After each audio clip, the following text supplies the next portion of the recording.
Hello అండి, నమస్తే. నేను శ్రీలక్ష్మి. ఈరోజు మన వీడియోలో దొండకాయలు కట్ చేసుకోవడానికి ఒక చిన్న ఐడియా అయితే చూద్దామండి. ఎందుకంటే మనం పొద్దున్నే క్యారేజీలప్పుడు హడావుడిగా ఉంటూ ఉంటాము. దొండకాయలు కట్ చేయాలంటే బాగా టైం పడుతుంది కదా.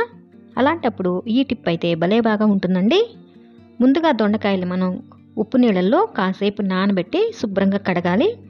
ఓ పావుగంట సేపు నానిన తర్వాత ఈ విధంగా ఒక్కొక్క కాయని ఈ విధంగా గీరుతూ శుభ్రంగా కడగాలండి. ఎందుకంటే దానిపైన ఒక గమ్ము లాంటిది గట్టిగా పట్టేసి ఉంటుందన్నమాట. కాసేపు నానబెట్టాం కాబట్టి ఇప్పుడు ఈజీగానే పోతుంది. అంతేకాకుండా వాటిపైన ఉండే రసాయనాలు కూడా కొంతవరకన్నా పోయే ఛాన్స్ ఉంటుందన్నమాట. ఇలా శుభ్రంగా కడిగిన తర్వాత మళ్ళీ ఒక 2-3 సార్లు మంచినీళ్ళల్లో కడగాలి. ఇప్పుడు ఇంకా కాయని 2 వైపులా ఈ విధంగా కట్ చేసుకోవాలండి. ఇలా తొడిమలను కట్ చేసిన తర్వాత ఒక చిల్లులు గిన్నెలు కనుక వేసేస్తే నీళ్ళన్నీ కారిపోతాయి. జనరల్గా అయితే మనం ఇలాగే కట్ చేసుకుంటాం కదా.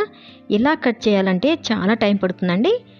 అంతేకాదండి, కట్ చేసి విసుగొస్తుందనమాట. మనకి ఎంత హడావుడిలో అయినా సరే త్వరగా పని అయిపోవడానికి ఈ విధంగా చేయొచ్చు. ముందుగా దొండకాయల్ని ఇలా చక్రాలాగా కట్ చేసుకోవాలి. ఆ తర్వాత ఒక మిక్సీ జార్లో తీసుకుని ఈ విధంగా రివర్స్లో జస్ట్ ఒక 2 టైమ్స్ అంటే చాలండి. దొండకాయ చక్కగా ఈ విధంగా చిన్న చిన్న ముక్కలైతే అవుతుందండి. ఇదైతే చాలా సింపుల్ అండి. ఇంకా మీ దగ్గర ఇటువంటి చాపర్ ఉంటే కనుక దీనిలో కూడా మనం దొండకాయని కట్ చేసుకోవడం చాలా ఈజీ అన్నమాట. చూడండి, చాలా సింపుల్ అండి. ఈ 2 పద్ధతుల్లో మీకు ఏది సింపుల్గా అనిపిస్తే దాన్ని అయితే ఫాలో అవ్వచ్చు. చూడండి, మనం కట్ చేసినంత సన్నగా చాలా బాగా వచ్చాయి. దొండకాయ ఎప్పుడైనా సరే సాధ్యమైనంత సన్నగా కట్ చేసుకుంటే త్వరగా వేగిపోతాయండి.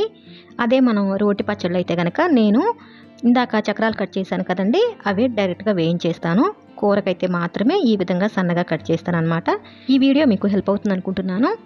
నచ్చినట్లయితే ప్లీజ్ అండి తప్పకుండా వీడియోని లైక్ చేసి మీ అభిప్రాయాన్ని కామెంట్ సెక్షన్లో తెలియచేయండి. అలాగే ఛానల్ కూడా సబ్స్క్రైబ్ చేసుకుని పక్కనే ఉన్న బెల్ ఐకాన్ని యాక్టివేట్ చేసుకోండి. Thanks for watching.